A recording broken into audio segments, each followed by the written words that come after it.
Anna Kendrick has always been a force to be reckoned with, captivating audiences from a young age. At just 12 years old, she earned a Tony Award nomination for her performance in High Society, an early glimpse into a career destined for greatness. Her talent continued to shine as she made the leap to film, with standout roles in movies like Up in the Air, which earned her an Academy Award nomination by the age of 24. Now, Kendrick is stepping into a completely new role, this time behind the camera. In her directorial debut Woman of the Hour, Kendrick brings to life the chilling true story of serial killer Rodney Alcala, who shockingly appeared on The Dating Game in the 1970s. Though directing wasn't originally part of her plan, Kendrick's decision echoes the instincts of trailblazers like Barbra Streisand, who made history as the first woman to win a Golden Globe for Best Director in 1983 for Yentl. Like Streisand, Kendrick trusted her creative vision, proving that her talents extend far beyond acting. Kendrick's leap into directing wasn't something she planned from the beginning. Originally attached to Woman of the Hour as an actress, Kendrick found herself in a position where the project stalled, and the direction it needed was uncertain. That's when she stepped up, drawing on years of experience from being in front of the camera to take control behind it. Much like Ida Lupino, a pioneering director of the 1950s who helmed socially conscious films when opportunities for women in directing were scarce, Kendrick saw an opportunity to make her mark.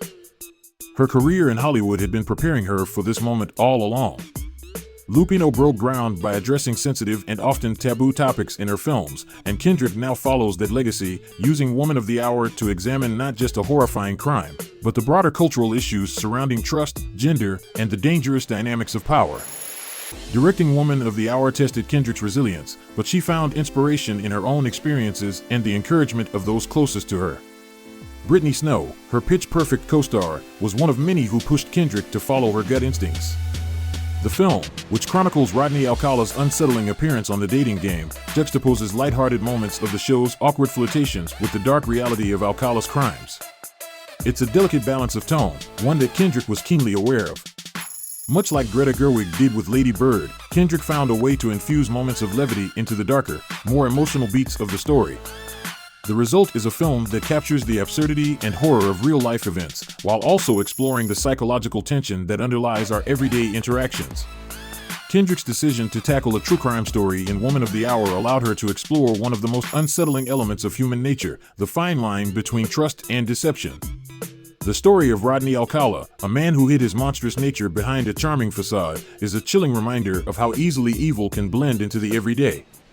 Kendrick approached this story with a sensitivity that recalled Jodie Foster's directorial debut Little Man Tate, where Foster delved into the emotional vulnerabilities of her characters. Like Foster, Kendrick wanted to avoid sensationalizing the horrific details of Alcala's crimes, choosing instead to focus on the broader social implications. The film asks the haunting question, how well can we truly know someone? Alcala's appearance on a lighthearted game show is a striking example of how easily danger can be disguised as something harmless. Kendrick's instincts as a storyteller guided her in shaping Woman of the Hour into a film that doesn't just retell a crime, but examines the cultural factors that allowed it to happen. Her approach mirrors Olivia Wilde's work on Booksmart, where Wilde focused on the intricacies of character relationships rather than relying solely on plot. For Kendrick, Woman of the Hour needed to be more than just a recounting of Alcala's evil deeds. It needed to delve into the culture of misogyny and indifference that allowed a man like him to move through society undetected.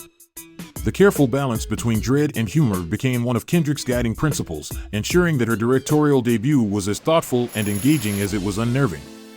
In Woman of the Hour, Kendrick's visual storytelling plays a crucial role in setting the mood and tension of the film. She uses the contrast between serene landscapes and the underlying danger to enhance the film's psychological impact. Like Angelina Jolie in Unbroken, who used the vastness of the Pacific Ocean to symbolize isolation and hope, Kendrick uses natural settings to reflect the themes of her story. In one moment, the ocean represents a place of peace and healing, but it can quickly turn into a symbol of threat and destruction, a visual metaphor for how the ordinary can mask something far more sinister. This use of setting not only builds suspense, but also deepens the emotional complexity of the film. Although Woman of the Hour is Kendrick's first directorial venture, it's unlikely to be her last. Like Streisand and Foster before her, Kendrick discovered a new creative passion behind the camera, one that feels like a natural evolution of her artistic journey.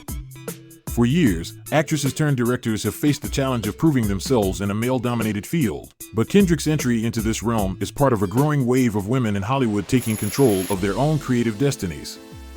Her debut as a director signals that she is just getting started, and with Woman of the Hour, Kendrick shows that she's more than ready to leave her mark on the industry, not just as an actress, but as a storyteller in every sense of the word.